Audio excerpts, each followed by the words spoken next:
for people that are listening to this and feel because you're here for a reason, and thank you for joining us. Um, what would you what would you say? What were your first steps in that answering your life calling or answering your mission, as you say it? What would you just say as Well, a let me put it this way. For me, guidance just kind of some. Remember, I was saying to you, like somehow it just gets through to you. Something yeah just gets through the, whatever you're going through, whatever you are. Like one day, it just something just got through to me. okay Actually, I'll just tell you the story. I'll try and make it brief because it can go on and on. But years and years ago, back in my 36, 37, somewhere around there, I had a girlfriend, and one day she said she was dumping me, and so I listened, and she said, she came to an end, and she said, but I want you to read this book. I think you're meant to read it. And she gives me this book to read. Now, up until that point in my life, all I had done was survive life. All I had done was find ways to cope with pain, which was, not very helpful. Drugs and alcohol and everything I could manage to just stay painless. And so I was mostly inebriated at that point in my life. okay So she's giving me this book, and I start to read this book, and the book was actually called The Heart of Healing. And for some reason, as I'm reading this book, I don't know, I can't explain it except to say that it woke something up in me. And I started to think, I don't know why I felt this way, because my life history gave me no reason to feel that way, gave me no reason or no evidence whatsoever to feel the way I was feeling. But what I was feeling was like I knew something about this. And it was, I couldn't shake the feeling. It just was like really powerful. I just kept getting this memory, and it was very joyful, and it was very blissful. It was very enchanted, actually. And so I kept reading it, and next thing you know, one morning I'm hungover in a cafe, and there's a magazine there called Common Ground, which is it's common to the west coast of Canada at least. And everybody and their brother that's in the, you know, psychologists, psychiatrists, physiotherapists, massage therapists, palm readers, carpet channelers, everybody in the world, they've got their ad in there, right? And I'm looking through this thing, and I'm as skeptical can be. I'm completely jaded because that's just the way I was at the time. And I'm thinking, yeah, right, this is all absolute nonsense. Like for $10 a month, I'll get rid of your cancer, or whatever the ad said. right I turn a page and I see this logo, and it's a heart like that, and inside is a heart going the other way, and inside that there's another heart. There's four hearts in a circle, and it said Heartwood Healing Arts Institute. I can't even begin to tell you. It's like as soon as I saw that symbol, time stopped. It was like I became completely disoriented. I started to be filled with this joy and this bliss, and none of this makes any sense. But I was going through something. in spite of yourself. Oh, completely in spite of myself, because Right. I was just this, for the most part, just this guy that was stumbling through life, staying drunk or stoned or whatever I was doing. Yeah. And I started to get this like feeling like here, like boom, boom, like it was like I could physically feel it. And I started to get all blissful. So I immediately phoned the place, and everybody I spoke to on the phones, to me, honestly, sounded like an angel. And then I sent away for their catalog, and all the pictures I saw of the staff that worked there, they all seemed to be like angels to me. Like it seemed to be beyond this reality as I was experiencing it. It wasn't synonymous with this world. I just knew I had to go there. So I went there, and when I went there, I thought that what I was going to learn was what I had read in that book, which was basically a book about these four people who heard this voice, and the voice that they actually heard was that of an elder uh, Inuit uh, medicine woman who was like the shamanic medicine woman for her nation or tribe or whatever. And they were hearing this voice, and this guy, it was written by Bruce and Jenny Davis. And I thought that I was going to go learn about whatever it was that I read in that book. And I even read the catalog that they sent me from the school. I got down there, and it was as if I was reading something that was never there. Huh. In other words, I believe my higher mind or heaven or whatever you want to call it, some force beyond my understanding, had me read what I needed to read to get me to go there. But when I got there, it was a completely different story, right? And they were telling me that I had to take, I signed up for this course called Transformational Therapy, and had all these components. It had a big body work component. It had a big counseling and communications component. It had movement therapy, breath work, and all these experiential things, right?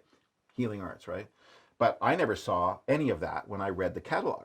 I saw something else entirely. So now she's telling me, what electives am I going to choose for my bodywork class? And I'm going, no, we'll just skip that class and I'll substitute something else. She says, no, you can't do that.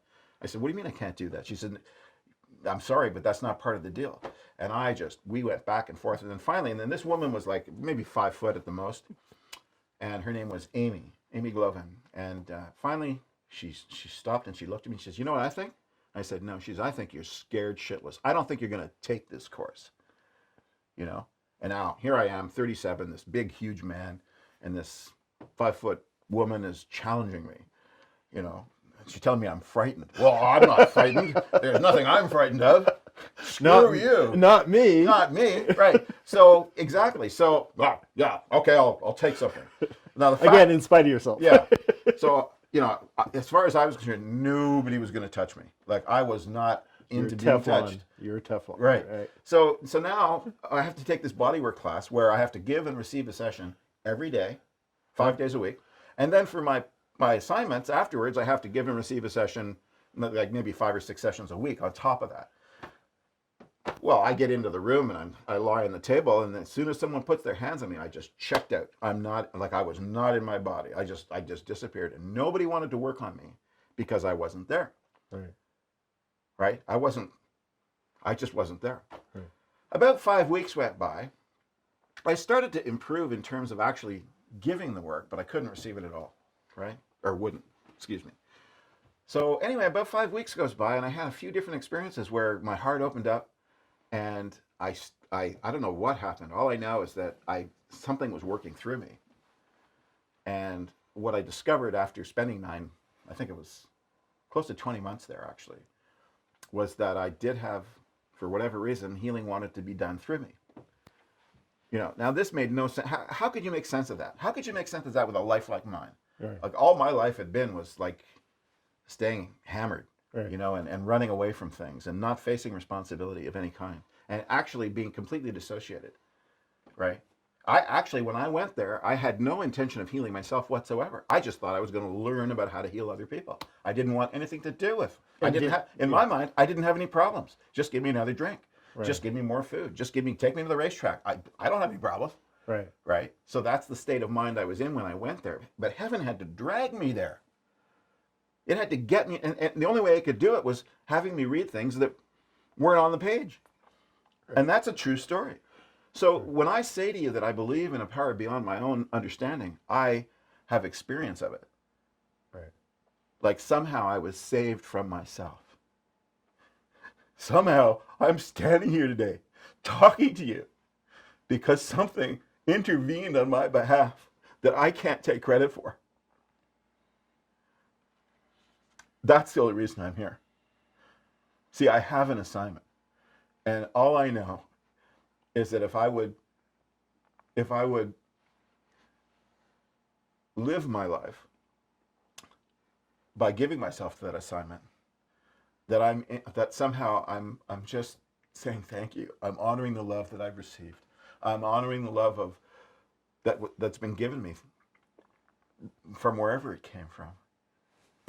But if I don't accept my assignment, I'm basically saying that never happened. I'm basically saying that nothing ever got to me. That nothing ever intervened on my behalf. And it's same old. So for me, it's at this point in my life, and I'm close to 70. I'll be 68 in August. So at this point in my life, here's why I'm here. I was thinking about a year ago. Because people usually, when they get to their late 60s, they start thinking of, well, we're at the end of life. I mean, might as well start preparing for this and for that. And it's like, so I started to have those thoughts. And but then one day I have this thought. I don't know where it came from. What if I live another 30 years?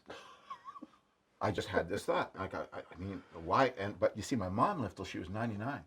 And my uncle, he was 100. And my dad lived till he was 89. It's in my genes, if that means anything. So I thought, well, Jesus, what if I live for another 30 years? And I thought, oh no, I'd have to live with Michael Palmer for another 30 years. It's like, I better start to like him. I better start to respect Michael.